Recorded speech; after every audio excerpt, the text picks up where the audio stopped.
Yeah, live. Okay. Thank you. Good morning, sir. I welcome you. And I Morning. welcome you all in the day one of the webinar series organized under JLU Ram Jethmalani Chair for Criminal Law and Criminal Justice, JLU School of Law, Jagran Lake City University. It's my proud privilege to introduce you to our guest for today's webinar, Honorable Shri Justice Atul Sridharan, Judge, High Court of Madhya Pradesh. Born on May 24, 1966, Honorable Justice Sridharan from 1992 to 97 was associated with the chamber of Mr. Gopal Subramaniam, senior advocate. From 1997 to December 2000, he practiced independently at Delhi. In the year 2001, shifting to Indore, he practiced independently before the Indore bench of the Madhya Pradesh High Court. He handled criminal and a few civil cases before the trial court and high court, service matters and writ petitions before the high court, and also cases of medical negligence before the consumer forums. From 2002 to 2012, he was on the Madhya Pradesh Housing Board. He also represented the state of Madhya Pradesh as penal advocate from 2001 to 2003 and a government advocate from October 2003 to February 2004 before the High Court of Madhya Pradesh. He was appointed as Central Government Counsel from September 19, 2005 to September 19, 2008 and Central Government Counsel Senior Panel from February 19, 2010 to February 19, 2013 to appear in the cases on behalf of the Union of India. He was appointed as Judge of the High Court of Madhya Pradesh on April 7, 2016 and Permanent Judge on March 17, 2018. Today's topic for webinar is Witness Protection in India, Emerging Trends and Challenges. Sir, we are eager to hear you on such vibrant topic. Over to you, sir. Thank you, Dr. Bharadwaj. Students, it's a great privilege for me to have an opportunity of addressing you all on this topic. But before I go to the main topic itself, I'd like to, uh, put in a few words with regard to my views on advocacy, which you young women and men would soon don the robes of a lawyer. And I have always held the profession of advocacy as the most powerful of human endeavors and professions on this planet. Above the lawyer is only God, no one else. So you are powerful on account of your own internal grain, your sense of morality, right and wrong. You can make it or mar it. And as lawyers of the coming generation of lawyers, and a lot of you would become judges of the High Court and the Supreme Court, my best wishes to you, and a hope that you would once again regain the primordial position of the lawyer in human society as leaders of the human society. You must be the first ones to respect the law, to ensure that you follow the law. And being in such a powerful profession is not a license to break the law, but it gives you a sense of responsibility of leading the rest of the society by obeying the law. And if you feel that the law is wrong on account of certain provisions which may be oppressive to human society, then you have to resort to legitimate means of changing the law, but not by breaking it. And the position of the criminal lawyer, or the criminal court lawyer, if I may say so, to be very precise, is extremely important in a society like ours, where innocent people can get implicated wrongly or sometimes patently with false intentions. And also, the victim also must be given the same kind of attention in today's world as previously. The entire concept of criminal law rotated and centered itself around the perpetrator of the offense and not the victim. Today, the victim, in equal measure, is given a lot of importance, if not more, in certain quarters and by certain thought processes. But at the same time, the balance between the two has to be maintained. One is that the victim is protected and is able to testify without fear or favor before in a court of law, and at the same time to ensure that the so-called perpetrator of the offense is not so held until the case against him is proved beyond reasonable doubt. A lot of you are starting from the first, second year onwards, where you're just stepping into understanding the nuances of criminal law. And some of you are in the fourth and fifth year, and you've already done a lot of wide reading in criminal law. And importantly, I would say that the approach to criminal law must necessarily be a very good balance between theory and practice. Please take the courses that are going on in your law school very seriously. It is until and unless you are strong on theory. If you think that legal practice is all about practical knowledge and that you're wasting your time in law school, and the theoretical aspects that you are going to learn from your law school will stand you in no stead in later days, you're making a very big mistake. You see, your theoretical knowledge is the foundation. The edifice that you would build upon that is by practical knowledge and the practice that you would do in the various courts in this country. So your main focus when you're reading up on criminal law should be on the first principles of criminal law. The case laws are important, but you must understand one thing: laws are opinion of judges. They vary depending upon the judge's personal experience, his knowledge gained over decades of practice in law, and thereafter sitting on the bench. So these matters could also be transient. You may have a Supreme Court judgment replacing another judgment of the Supreme Court saying that is bad law or it's no longer relevant. And law, as you know, is dynamic, unlike the sciences which are static. Whether it be today or whether it be a million years from now, 2 plus 2 would always mean 4. But as far as law is concerned, because it encompasses human society, human sociology, human psychology, it is dynamic in nature because man, his thoughts, and the society is never static. It will change with the passage of time. Today, the world that you are experiencing with mobile phones in your hands, and there are a lot of and where you which does the job of a clock, a diary, a music player. A lot of you would never have even seen what a turntable looks like, or what a generation like mine, we've heard on transistors and record players.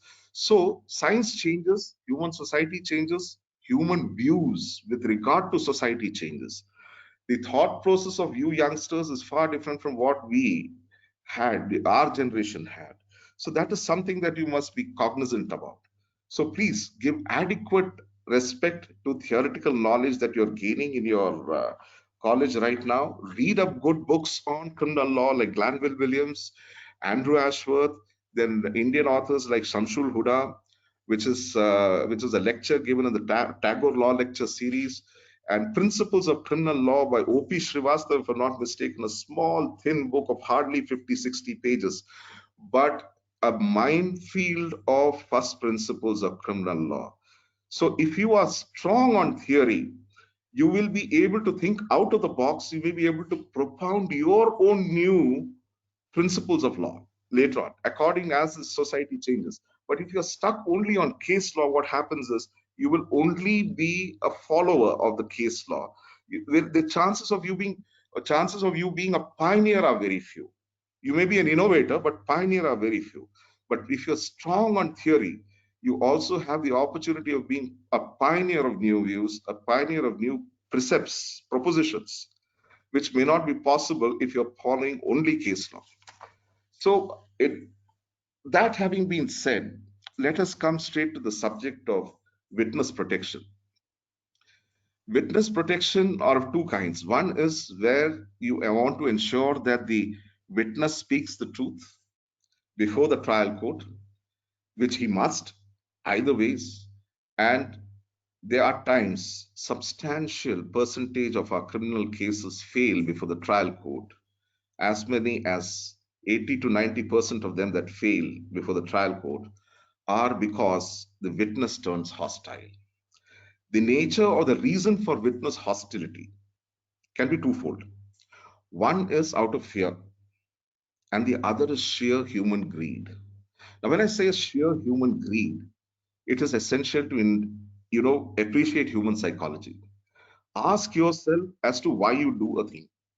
and ask yourself as to why you stop yourself from doing a thing. Human nature is guided by the principle of pleasure and pain. You see, what brings happiness to us are the actions that we do. And what brings unhappiness or a sense of pain, we desist from doing that. And the other thing is something far more insidious than the second aspect is where you have an element of greed, where I've always stated, please note that this is my personal view. I have stated that people who climb the stairs of a temple are going to ask God for two things. One is, let me continue to have the things I am having. Don't snatch them away from me. And if possible, give me more than what I have. Very rarely does a person climb up the stairs of a temple to thank God for the situation in which he finds himself. I'm happy. I don't want anything. And I have everything I need. Thank you very much. So this actually discloses, or shall I say, betrays a human quality.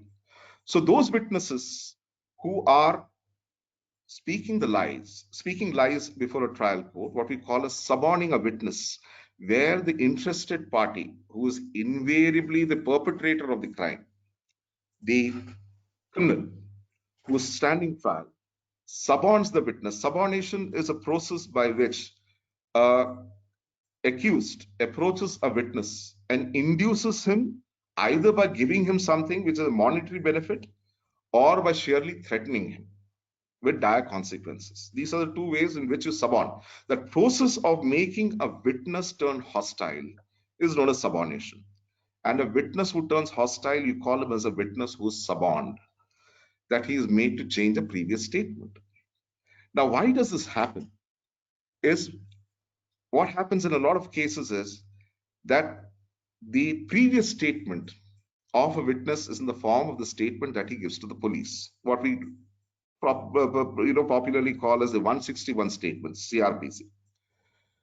Now, that statement is never signed by the witness. The law prohibits it. Very specifically, it prohibits that the statement given to a police officer shall not be signed. Second aspect is under our Evidence Act. I'm not going to say the sections, it is not necessary, but principally, I just want you to understand. Under our Evidence Act also, the provision is that any statement made to a police officer in the course of an investigation, whether it be by the the culprit or by a witness, is not relevant. The relevancy is not there, and therefore it is inadmissible. Under the Evidence Act, whatever is relevant is admissible under the law. There is an exception, of course, where the confession by an accused leads to a recovery of a fact. Recovery of a fact, or basically material facts, material evidence rather than a statement disclosing an offense. If that be the case, then the previous provision would lose relevance, that any statement made to a police officer cannot be proved in a court of law. So what happens is, at the time when the crime is committed, the policeman notes down the statement of the witness. Substantively, most of the time, the police officer being, hard pressed for time, there are times when he sits at home and writes these statements in the absence of the witness. So sometimes when a witness says that I never made this statement to the police officer, he may actually be telling the truth. The policeman may have sat at home and written that statement. There happens. I'll give you an example. Why? Because the police force, especially in our state, and it's the same condition most of the states in our country, is highly understaffed. Let me give you the example of a district called Damoh in Madhya Pradesh. That was my portfolio district in the year between 2017 and 18. That was my portfolio district. So one of the two trips that I had made to see the district judiciary there, I was called upon by the collector and superintendent of police of the district. So while talking to them, I asked the collector, what is the population of Damoh? So he said, sir, 120,000 is the population of Damoh. Then I asked the superintendent of police, how many policemen do you have for policing in Damoh? So he said, sir, I have 1,000 policemen. So then I said, 1,000 policemen for a population of 120,000 is not too bad. So then the collector corrected me. He said, "Sir, lakh and 20,000 is the population of Damoh city." Then I asked him, "How much is it for the entire district?" He says, "Damoh district is 12 lakhs, 1.2 million people." And then I asked the SP, "How many men do you have for the entire district?" So he says, 1,000. So you have, this was in the year 2017. Now, if you have 1,000 policemen for a population of 12 lakhs, 12 lakhs, that's a huge number of people, population. How is the man going to do effective investigation? How is a policeman going to do effective investigation? Now, what happens is, out of this 1,000 policemen, you have something like, let's say, 700 active duty, 300 are on leave, or let's say some of them are on leave and some of them are doing administrative jobs. But for law and order and crime investigation, you have 700 policemen in the district of Damoh with a population of 12 lakh people, or 1.2 million people, for effective policing. Now, this effective policing is not just investigation of offenses, it is ensuring VIP movement, it is law and order, and so many other administrative duties that the police has to do. And there is no special wing which is separate or carved out for only for the purpose of investigation. So the same policeman who's standing and doing, say, controlling the traffic, the same SI who's controlling the traffic during the daytime has to carry out an investigation in a murder case sometime between 6 and 9 o'clock in the evening. He goes and records the statement of the police, of the witnesses, or he sits at home. He takes a broad perspective of the witness. Let's say the witness Ram Singh says that I came here at so and so time and I saw the body was lying there. But what does the policeman do? He goes home and says that witness Ram Singh said that when he went there, he saw the accused stabbing the deceased and he fell down on the ground and died. Now here Ram Singh only says that when I came there, I saw the body lying on the ground. In his 161 statement, which is written by the police, he says that the witness saw him stabbing the deceased and killing him. Now here comes the variation. So when in the court Ram Singh says that I never made that statement to the police, he may actually be telling the truth. When we talk about witness protection, we are talking of witnesses who are turning hostile on account of either fear and favor. We are not talking of the unfavorable witness to the prosecution who may actually be telling the truth, but whose statement has wrongly been recorded by the police. Now, the concept of witness protection and why it became necessary in India was, pardon me for saying this is going to be a rather negative statement about us as a society. But we Indians are, inveterate liars. We can tell lies at the drop of a hat. It need not necessarily be for money. It can be out of fear, but it can be out of greed for other things, or simply to protect someone. We may state something to the police, and when the turn comes to make the statement before the trial court, we resile. And that is a very sad reflection on our society. It goes to show that how dishonest a population we can be. And case after case that fails before the trial court is only because the witness resiles from his previous statement. He tells the police, I saw the killing, or I saw him running away from the scene of occurrence. He comes to the court and says that I didn't see anything at all. I don't know how the police has written all this in my police statement. These are cases, most of the cases are out of favor. Why? Because a substantial number of the criminal cases are against one-time offenders. Someone who has committed a crime in a rage of passion. There was a sudden fight, he commits a murder. He hits someone, and because he hit him too hard, the man dies. Now, here, these one-time offenders are not organized gangsters. Neither are they, what you call as criminals by habit. These are people who have become criminals by chance. A particular situation arose, or out of sheer hatred for the man is having an affair with his wife, he caught them in bed together, he kills them both. Or he thinks that he is having an affair with his wife, he kills him, plans it and kills him. But that man who commits most of the criminal cases in our country, especially of acts against your human body, are one-time offenders. It's very rare to find organized gangsters constituting the bulk of criminal cases. They are there. Organized gangsters are there. But the bulk of our criminal cases especially those against the human body, are by one-time offenders. Now, one-time offenders are invariably poor people. What they do is they try to delay the trial, gather sufficient money, and pay off the witness. They are in no point, or they are in no position to influence the witness out of fear. Who can influence a witness out of fear? Look, if I and the perpetrator of the offense are equally strong economically, equally strong physically, equally strong socially, then it is very difficult for that person to overcome me or cow me down by threat of force. He can pay me off. He can pay me the money that I seek, the amount that I seek. I may sell myself, but then chances of me being influenced out of fear from such a person is very rare. But is that to say that such situations don't happen? No, that would be incorrect also. It certainly does happen. What are the situations in which it happens? We are talking of cases where there are organized gangster related cases, where the common man becomes a chance witness. He was there at the wrong place at the wrong time. He has seen the crime. And when the police comes, the poor man is there. And therefore, he gives a statement to the police. Organized gangsterism, they can threaten that man with death, either to him or his entire family. Offenses by political class. Again, a situation where the witness can be overawed, can be influenced by threat of force. You should understand something. When political offenses take place or offenses by politically strong people take place, the most important factor of investigation is actually in the hands of the political class. What am I talking about? I'm talking of the police.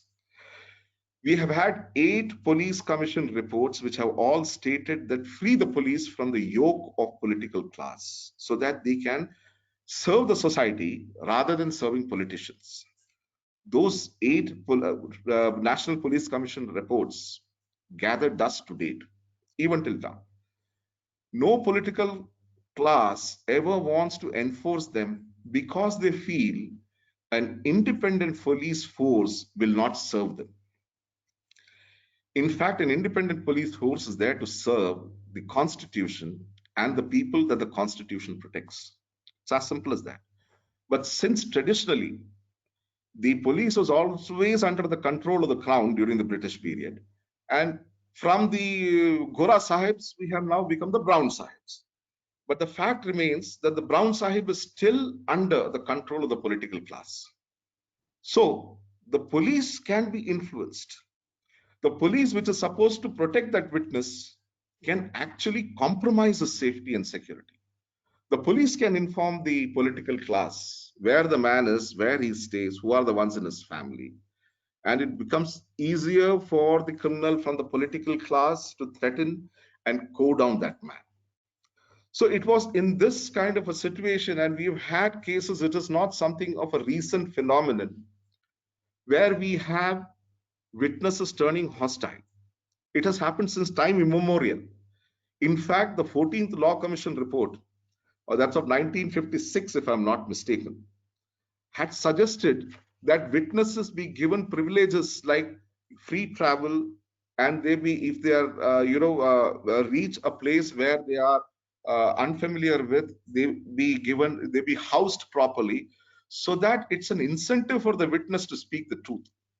The 4th Police Commission report also gave, some National Police Commission report also had taken cognizance of this problem.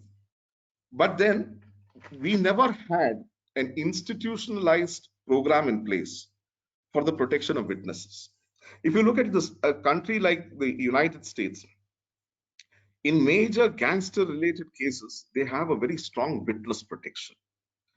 But it is not the regular police force which gives them witness protection. It is an organization called the US Marshals, which is a separate wing by itself and under a separate, perhaps directorate or a ministry, which is independent in giving witness protection. Now, I don't know how many of you have seen perhaps a very, very old Arnold Schwarzenegger movie called The Eraser. This is almost 20 years old, if I'm not mistaken. It's an action movie, of course. But that gives an account of the witness protection program in the United States, where the US Marshal Service goes to the extent of not only protecting the witness during the time the trial is going on, but it's called the eraser because they erase his identity after that. He's given a new social security. He's resettled in another state. He's given a new identity. His name is changed. His profession is changed.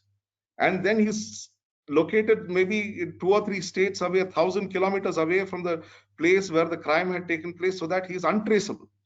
And all the digital records of his previous lives are wiped out and new ones generated, so that it becomes next to impossible to try and locate the man if that particular gangster wants to still eliminate him because the witness spoke up against him. But you must understand one thing. America is only about 350 to 360 million. India is in direct competition with China on only one area. We are telling China that we will have a bigger population than you, give us 10 years of time more. We are 130 crores today. That is 1.3 billion. And soon we will overtake you. In that kind of a situation where you have already starved for manpower in your investigating agency, and with the rising number of criminal matters, and you can take it for granted, the population rises, commensurately, the crime rate will also increase. These go hand in hand. They are, directly proportional to each other. So in such a situation, what is the most effective way of giving witness protection, which seems almost impossible in a country like ours? The other problem is the court dockets are flooded with a lot of criminal cases. So therefore, when the court gives one date to the next date after a particular hearing today, it may come up after a period of 2 months, because those are so many number of cases are pending before the trial. And this, of course, varies from district to district. A district like Bhopal obviously would have far greater number of criminal matters pending before the district judiciary. And if you take a state, say a small district like Damoh, or say some other, like say Sihor, or say like other like Dhar or someplace in Madhya Pradesh, where the population is also lower, the pressure on the police is also less, the crime rate is also lower. More people, more crime. It's as simple as that.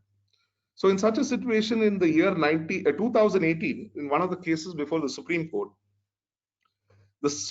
Court institutionalized a witness protection scheme. Now that would be enforceable under the Constitution also, under Article 141 and 142, because any order passed by the Supreme Court is enforceable as law until and unless the legislature legislates along those lines and comes out with an act. Now, as far as the witness protection scheme was concerned, the draft witness protection scheme was actually finalized and placed before the Supreme Court, which was done in collaboration between two agencies. One is the National Legal Services Authority, the NALSA, and the other is the BPR&D, or the Bureau of Police Research and Development. Now, the scheme, it extends all over the country, except the state of Jammu and Kashmir. What the Supreme Court the scheme formulated by the Supreme Court, or given the approval by the Supreme Court, it categorizes witness into 3 categories. Now, category A are those cases where the threat perception extends to life of the witness, family members, during investigation, trial, and thereafter. Now, the first category, they come very close to the US Marshal system, or the US system of witness protection, or what we call as the eraser kind of scheme. But these are in very selective cases. You see, the biggest 2 cases in which these can be applied, or this kind of witness protection becomes essential, isn't gangster related cases. Because you must understand one thing, gangsters have a fantastic network. It is never one man operating in isolation. Even in the recent encounter that has taken place in Uttar Pradesh of a particular gangster, which almost 8 policemen were shot dead in cold blood by the gangsters. Why did that happen? Now that happened because the gangsters had a fantastic intelligence setup in place. They had their people in the police department who informed the gangsters as to when is the police moving out from here. But the police never had their moles, as what we say as counterintelligence, within the setup of the gangsters. So the police walked into a trap. Why? Because they were betrayed, perhaps, by their own people within the department. And whereas the gangster could buy off those people. And here money works. Nothing works like in India like money does in quite a lot of cases. And this is where, rather than, they could be, and because we are a society that is fractured on the basis of caste and regionalism, there will be a lot of people who may leak out that information on account of caste affiliations rather than, monetary greed. Unfortunate, but this is a truth that is existing in our society. So in that kind of a case, again, where gangsters are involved, the life not only of the person who is a witness to the incident, it is not just that person's life it is in danger, but his entire family. And the gangsters have sufficient number of people to keep an eye on the house of the family, of this witness, where his child goes, what time she goes to school, which is the vulnerable moment when she can be picked up. And in fact, one of the witness who had turned hostile before the trial court in Amit Jethwa's case in Gujarat, where he was an RTI activist. I'll come to that. When I come to that, I'll explain that. Before the trial court there. So the other kind of cases where this category A becomes very important is political class offenses. Far more dangerous than offenses where a person is a witness to a gangster. Why? Because it is the political class which has control over the police. At least gangsters may, out of, greed, they may be able to buy certain police officers. But when it is a political class offense, money is not required to ask a policeman to do your bidding. That political criminal can always give an order to that policeman. It is not necessary for the policeman to follow that order. He may get transferred, but if he does not want to get transferred, if he does not want to say have a false case pinned upon him, he succumbs. That police officer may cooperate with the political class, giving him information with regard to the witnesses and where they are, at what time they go out, what time he does what. So category A are those witnesses who are in the highest risk category because of the nature of the crime which they witnessed. Gangster related cases or political offenses, offenses carried out by politicians. The irony of the fact is, in terrorism related cases, the threat perception is far lower. You should understand one thing. Once a terrorist act takes place, that terrorist setup which was responsible for that act is also dismantled or it dissipates, especially if that terrorist related crime has been decided on foreign soil. If it has been designed on foreign soil and executed in India, the witness may not be under much threat because it is not organized gangsterism. An act of terrorism, it happens in one place and immediately the persons responsible, either they fall silent. Nobody will threaten a witness because that will give him away in that kind of a situation. They may be bald letters which will be written to him, but they may not be very serious. But these two categories, please remember, political criminal and gangster related cases, the witnesses are in the highest threat. Then category B is those cases where the threat extends to safety, reputation, property of witness or family members during the investigation or trial. In the first category A, after the trial also the witness is given protection. They may actually try to in India also that may start where they resettle that witness in some other part of the country, give him a new identity and give him a new profession and keep a, what they call as a passive watch over him so that he's safe. Category B cases are those of interpersonal related offenses. I happen to see a murder being committed by my neighbor. Let us assume for that. Now, my neighbor is only as powerful as me or slightly more powerful. His threats will not really work with me. He will try to buy me off. He will pay money. He will offer money. And in such a situation, witness protection will fail because these are back-end deals which are being carried out between the witness and the perpetrator of the offense, both of who are equally powerful economically, politically, socially, whatever. So he knows the perpetrator knows he has to buy him off. He can't threaten the man. there it will fail. But however, there are certain cases where, for example, let us say in IT related offense, a boy and a girl are in a relationship. Let us assume for a moment. And the boy makes certain videos of the girl and says, now if you go to the police or you try to prove the case against me, I'll make this viral. Now, what is happening here? The reputation of the girl is at stake. So she may try to lie to the court only to protect her reputation. Now, in that kind of a situation also, to ensure that the perpetrator of the crime doesn't reach the witness, that is category B, where the threats extend to the safety, reputation, or property. घर जला देंगे तुम्हारा, such things. You know, ये बाहर निकलोगे तो छेड़छाड़ करेंगे, तुम्हारा photographs viral कर देंगे, such things. There, those cases, it's slightly lesser in priority as far as the police is concerned because the life is not directly in threat. So those are category B cases. Then you have category C, where the threat is moderate and extends to harassment or intimidation of witnesses or his family members. There, the police is able to assess, okay, look, whatever this man, that is the perpetrator of the crime, is trying to tell the witness, he is not going to put it into action. That is where the witness and the perpetrator of the crime are both equally placed. As far as the strength is concerned, like I told you earlier, a financial, social, and political strength is one and the same. There, the police says that, look, these are hollow threats. This man will not put it into effect, but nonetheless, we keep a passive surveillance over the man so that he is not approached.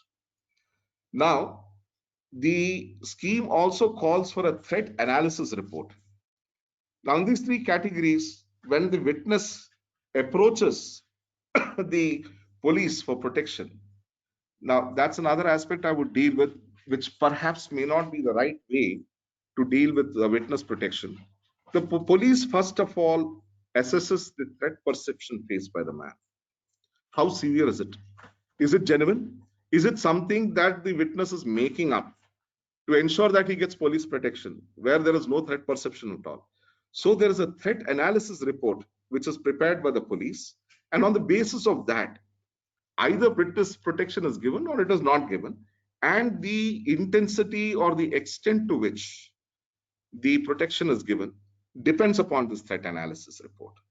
And then ultimately you have a witness protection order that is passed by the competent authority and to be implemented through the witness protection cell. So once the threat analysis report is prepared, then it goes to the competent authority who analyzes the threat analysis report, and thereafter he passes an order for the protection of the witness, and you have a separate cell called the witness protection cell that implements the order of protection, gives effect to that order of protection.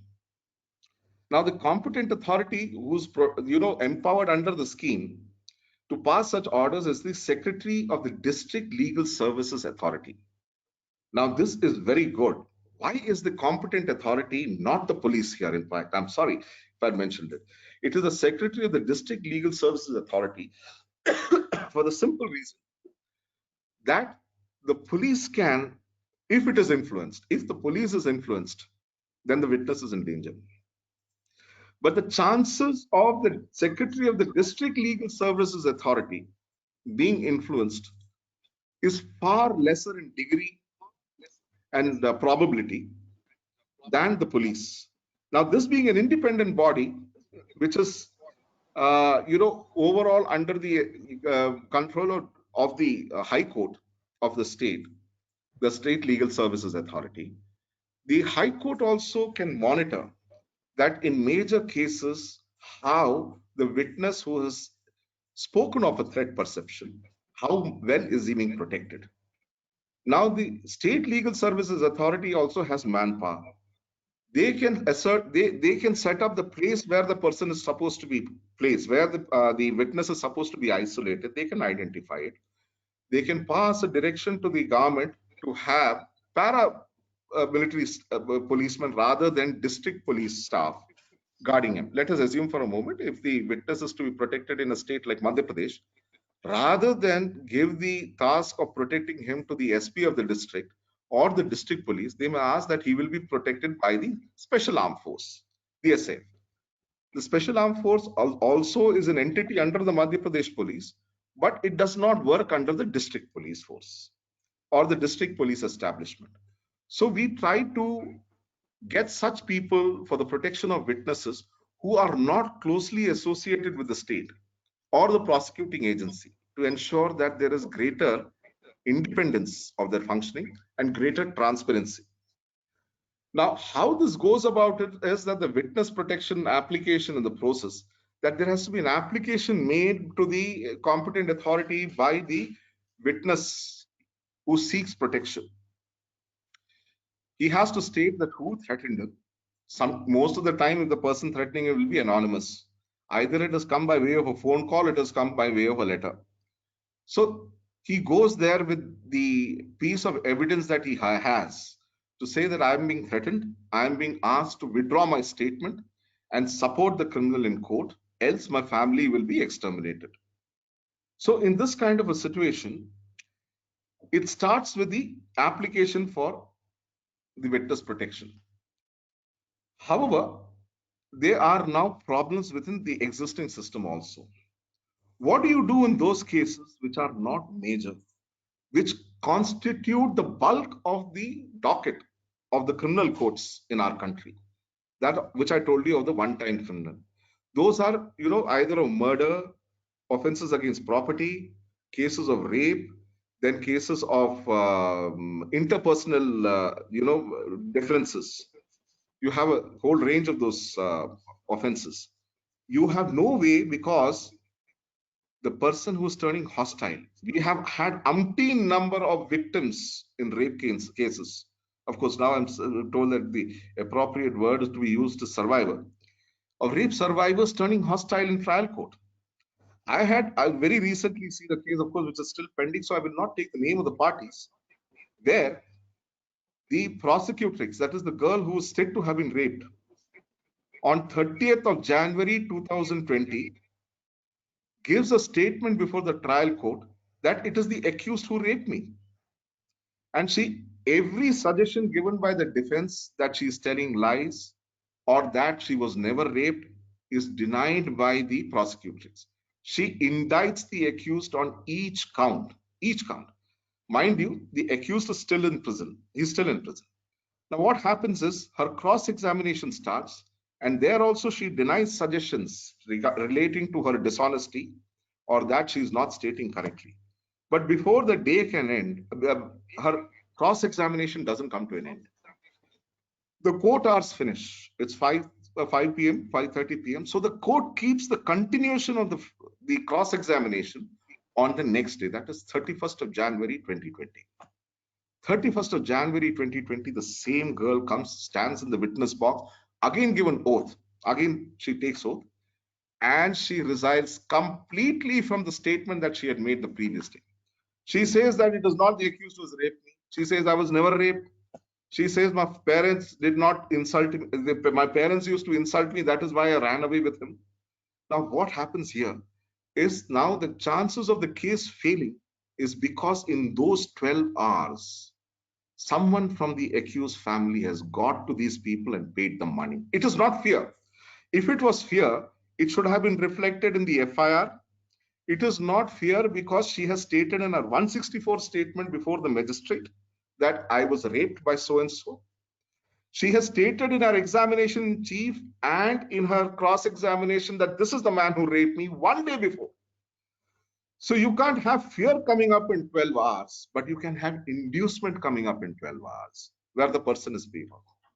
I have seen, both as a lawyer and as a judge, I have seen sons who were witnesses to the murder of their parents turning hostile in a trial court. I have seen widows who have seen their husbands slaughtered in front of them turning hostile in a trial court. And in these cases, it was not fear induced in these witnesses, because these witnesses were also from equally powerful families. It was nothing more than the fear of greed, the inducement of greed, monetary benefit that was given to them, and they turned hostile. Now, to such witnesses, which constitute a majority or the largest chunk of witnesses turning hostile in a criminal case, are more because of inducement rather than threat. Against them, no witness protection program will survive. Now, certain cases that I would like to show you with regard to, the inducements that were given to the witnesses and how they turned hostile. One is the Jessica Lal case. I think we're running short of a little bit of time, so I'll try to wind it up as fast as possible. The Jessica Lal case, where two witnesses were asked to be proceeded against by the Delhi High Court. One was an eyewitness who turned hostile in Jessica Lal's case. Now, who are these witnesses in Jessica Lal's case? Those eyewitnesses were also party goers in an uptown bar of Delhi. They came from the creme de la creme of the Delhi society. They were not common man. They were not those below poverty line or from the impoverished sections of the society who were not wealthy enough. These were people, well-to-do people who had turned hostile, some of them. And the Delhi High Court also said proceed against a ballistic expert. So just imagine the level of influence that the accused had. The ballistic expert, who's a government servant, a member of the forensic science laboratory, he turns hostile before the trial court and passes a statement in favor of the accused. The other case is that Amit Jetna case of Gujarat. He was Amit Jethwa. Amit Jethwa was an RTI activist. He had dug out information relating to illegal mining being carried out by a sitting member of parliament. That man is murdered. Amit Jethwa is murdered. And so thereafter there was a case, there was a criminal case, where out of 195 witnesses, 105 witnesses turned hostile. Now this, please, when you just let these facts run through your mind, and at the end of a day, truly ask yourself whether our society is as great as we think it to be, or are we a society which is predominantly filled with liars and dishonest people? Where more than 50% of the witnesses who had stated to the police given evidence to the effect that the parliamentarian is involved in the killing of this RTX activist turned hostile before the trial court. 105 of them, which is a crying shame. It indicts us Indians as a society of dishonest people. The third is the Athira case, which is in Kerala. A young girl was murdered by her own father. So this is the prosecution's case. Of course, he is ultimately acquitted by stabbing her straight through the heart. This happens in the house. The members of the family are the witnesses. To the police, they tell the entire truth that it's the father who had carried out the murder. Why? Because the girl who belonged to an OBC caste wanted to marry a Dalit boy who was serving in the Indian Army. Now, the father didn't like it, so he killed the daughter. What happens in the trial? In the trial, the same brothers and sisters who have given the statement, saying that it is the father who had killed our sister, they turned hostile before the trial court. I never made that statement. And this, we are talking to the most literate state in the country. When it comes to human weaknesses, everything fails. You see, here it may not be money. It may have been the thought that the sister is dead and gone. Now, if we give our statement that it's a father who has killed her, we will lose the father also. He'll also go for the rest of his life. He'll spend in jail. He won't come out of the jail alive. Things like so. Let us at least save the living. That may have been one of the things because of which they went and gave this statement in favor of the father by telling a lie. In opposition to this, we have seen that tribals in Madhya Pradesh are honest. There was one case which was told to me by one of our instructors at the Jyotri, that's our judicial training academy. When he was a judge in one of the tribal areas, a husband had bit off the ear of his wife. And one of the witnesses to that incident was the husband's own mother. She stands before the witness box and she says, yes, I saw my son bite off my daughter-in-law's ears. So the judge tells her, ki mai, ladke ko saza ho jayegi. So the mother says, yes, hona chahiye. Maine dekha usko kaan kaatte hue. Now, tribal integrity far better, I would say, far more honest than the ones who are sitting in the cities who are educated. The illiterate woman was far more honest in her statement. And there's many such cases. Anyway, but what happens here? What is the solution? What is the solution? Now we've spoken of the problem. You've spoken as to how majority of the witnesses turned hostile, not because they were not given protection, but because they were given inducement of wealth. How do you overcome this? You see, there has to be a paradigm shift of investigation by the police from testimony based to science based or scientific evidence, what we call as evidence of the forensic science laboratories.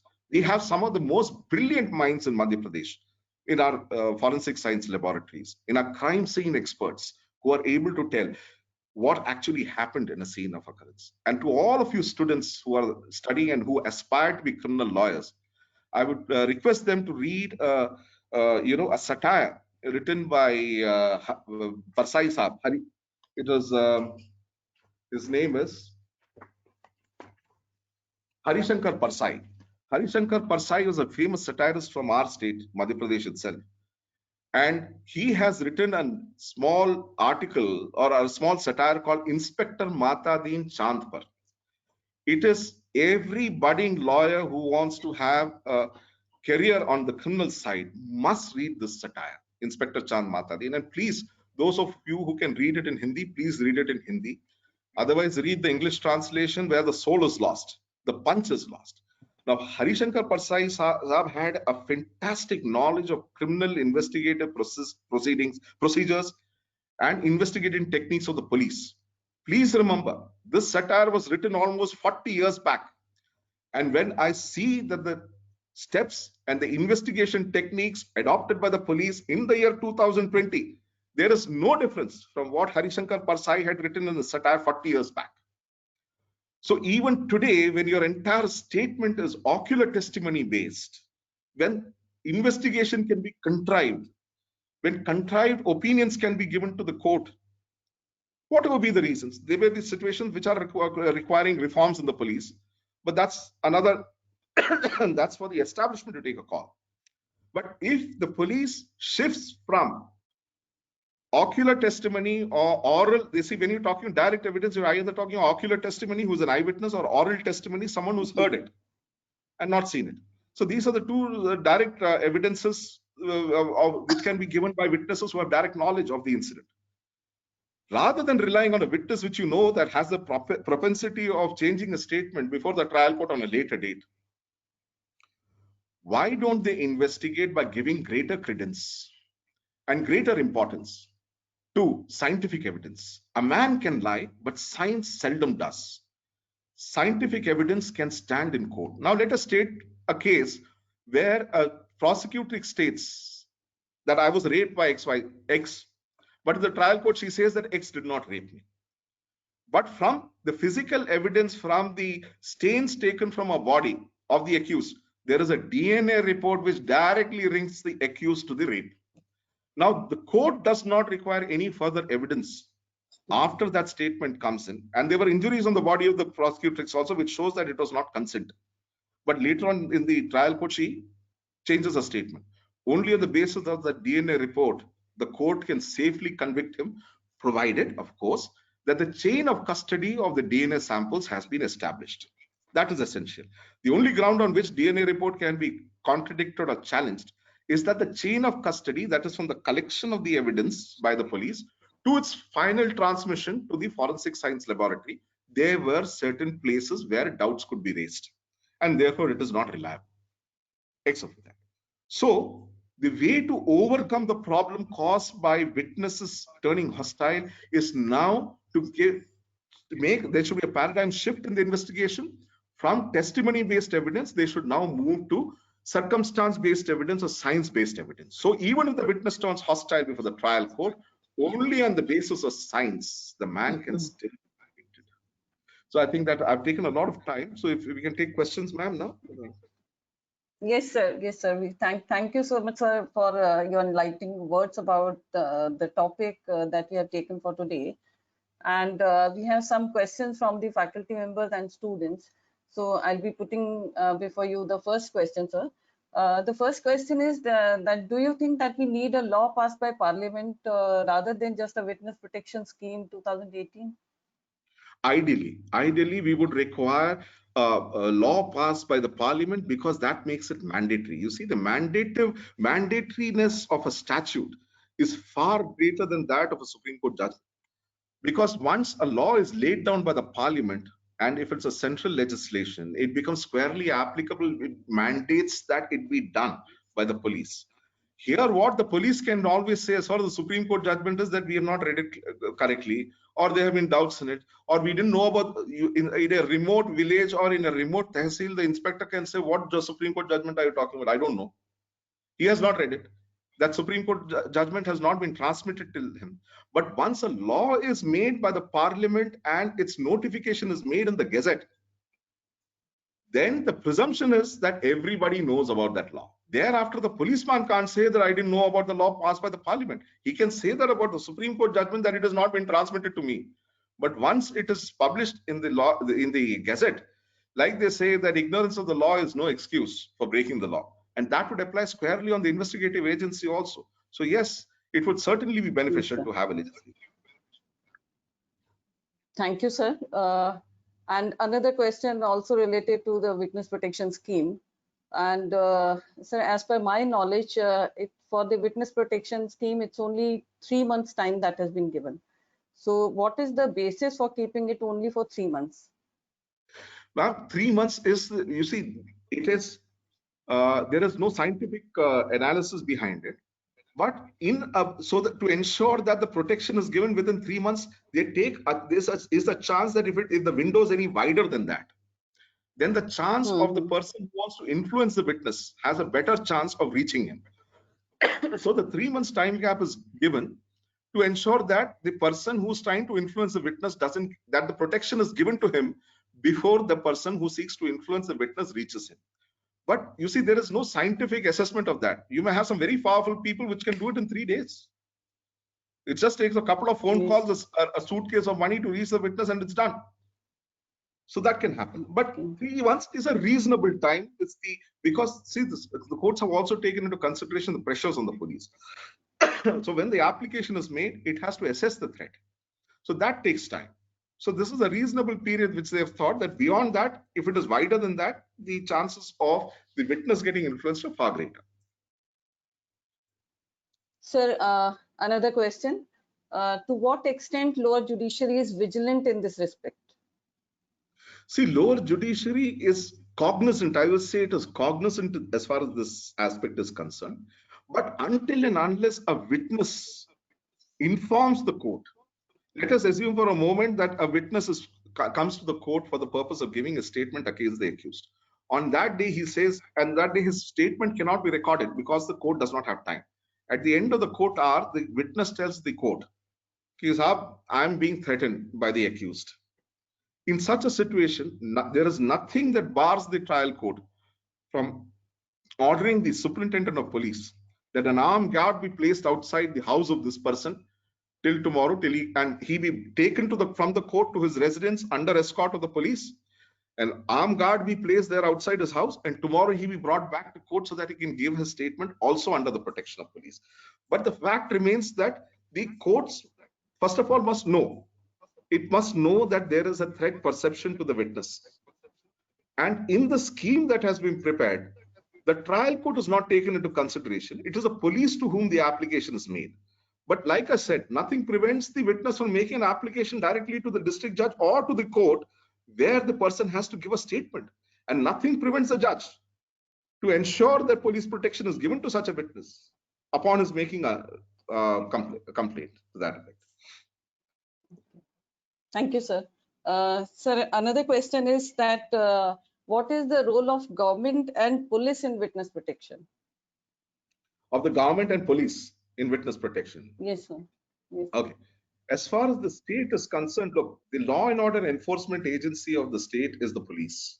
In every criminal case, it is the police which is the prosecuting agency, except for like special offenses like anti-corruption, where it may be the Lokayukta, or the CBI is there, which is the central police force. But the state police is the prosecuting agency in 99.99% of the cases, criminal cases.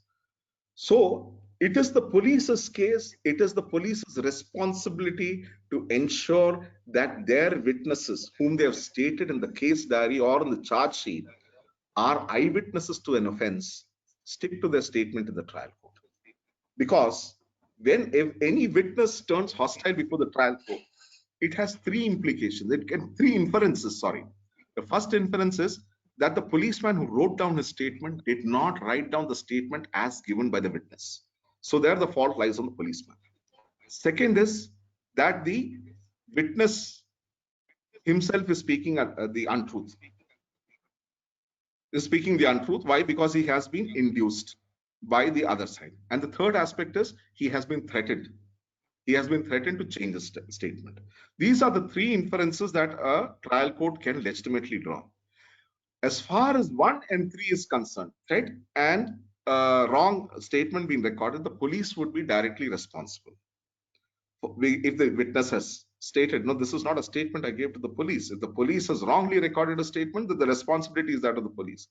Third, if the witness is turning hostile because of threat perception, then the police has not done its job of giving him adequate security to ensure that the man does not resile from the state. So yes, the police and the state, the police is the arm of the state. So ultimately, even if you look at a criminal case, it's a state versus so-and-so, state of Madhya Pradesh versus so-and-so, through police station so-and-so. So the police is the investigative and prosecuting arm of the state. So both the state and the police are not separate entities. They are one entity. The police is also the state. It is nothing more than the investigative arm of the state. So it is the state which is largely responsible for a field prosecution. Yes. Thank you, sir. Sir, as you said about the police role of police, but there can be situation when police doesn't want to protect the witness. So in that case, according to you, what should be the course of action, or what can be the solution to the kind of situation? Yeah, that's precisely the kind of solution that has been given in the witness protection scheme approved by the Supreme Court. It is a district legal aid services authority that must take over the protection of the witness. So let us assume for a moment, let's take a factual situation where the witness tells the court that I'm being threatened by so-and-so. The court informs the district services legal authority that this is a witness who requires protection. If it is incumbent, if it is urgent, whereby the process of applying for protection to the police has not been made, and if he says that the police itself, if the witness says that the police itself is protecting the accused, then nothing prevents the court, that is the judge carrying out the case, who's conducting the case, or the district legal services authority to step in on its own and provide protection to that witness, and by directing the state government to ensure that special armed forces people are given to the witness and that he's protected till he gives a statement in court. But then the question arises, what happens after he gives a statement in court? There, the district legal services authority must also look into future safety of the witness and whether continued protection is required. In such a situation, the trial court can direct the police to continue to give protection to the witness till such time that the perception of threat has disappeared or substantially lowered, that it now is reasonable to assume that the witness does not face the threat anymore. Yes, sir. Thank you so much, sir. Sir, one other question, that is about the steps to be taken to decrease the witness hostility rate. That would be a very easy question to answer if you can tell me how do you make our people more honest. You see, if we are inherently a dishonest set of people, it is next to impossible. As long as greed plays a part in our life, we can be influenced. Two things, greed and inducement of another kind. It's not necessary. You may have, let us take the case against a builder. The witness is the cases of cheating.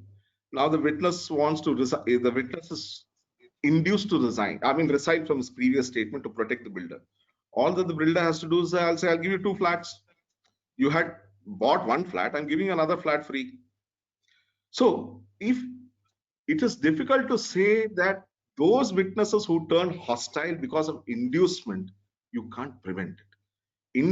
Those witnesses turning hostile because of inducement is out of a sense of greed. That is something for our schools to address, our schools and colleges to address. More our schools. You see, I'll digressing from this a little bit. You see, the dohas of Kabir were taught to us at the wrong time. It was taught to us as students when we are studying in schools. It should be taught in colleges when the child is even as a young adult. It should be taught in the colleges. It should be taught to adults, young adults. They are the ones who must realize the importance of a good living, of an honest living, and how much more you require for a life. So that is impossible to stop, ma'am. Where inducement related hostility is concerned, you can't stop it. You can only stop it. There is one way of stopping it. That is, you penalize the man. Those witnesses who have turned hostile, the law must ensure that criminal cases are filed against them. They are prosecuted, convicted, and sentenced and sent to jail. If such witnesses are sent to jail, then yes, you can control it. Where the fear? Ultimately, you replace greed of money with fear of law. Today, we don't have the fear of law. So the greed of money prevails and succeeds and wins. That can only be changed two ways. Either you start from the schools or you have fear of law induced by the courts. Sir, my observation in the answer that you have given to the question said that as far as the greed is concerned, it's okay that if we ask our people to be more honest. But what about the fears that are just forcing a person to be hostile? I agree. Now the fear, you see, the hostility of a witness on account of coercion or fear is far lesser than inducement. The percentage is very small. But those are, like I said, in cases relating to gangsterism, organized gangsterism, powerful people and weak witnesses, physically and socially and economically weaker witnesses, it can happen. There one has to follow the scheme that has been laid down which has been approved by the Supreme Court. Till that becomes a law, that becomes an act, the Witness Protection Act comes out. And then you have to scrupulously and ruthlessly enforce that law to ensure such witnesses are given protection, and you fix responsibility. Fix responsibility and liability if the witness is eliminated after that. Some heads would have to roll. The act would also have to make provisions that where the witness protection system fails, then accountability is fixed, and that person on whose duty it was to ensure that that witness was protected, he is taken to task. He has to be taken to task. Okay. Thank you, sir. The last question. Is Indian government well equipped to implement a full-fledged witness protection program like developed nations? Very unlikely, ma'am. Very unlikely. Our resources are far lesser. You see, the financial resources are far less. Now, witness protection means you have to have sufficient resources, both of manpower and finances. We have of neither. As it is, our police is starved for manpower, for policing purposes. Now, if you are going to take away a chunk of their people for the purpose of witness protection, then their associated duties of law and order and crime detection will come down substantially. So either, you see, for that kind of, we don't have that kind of reserves.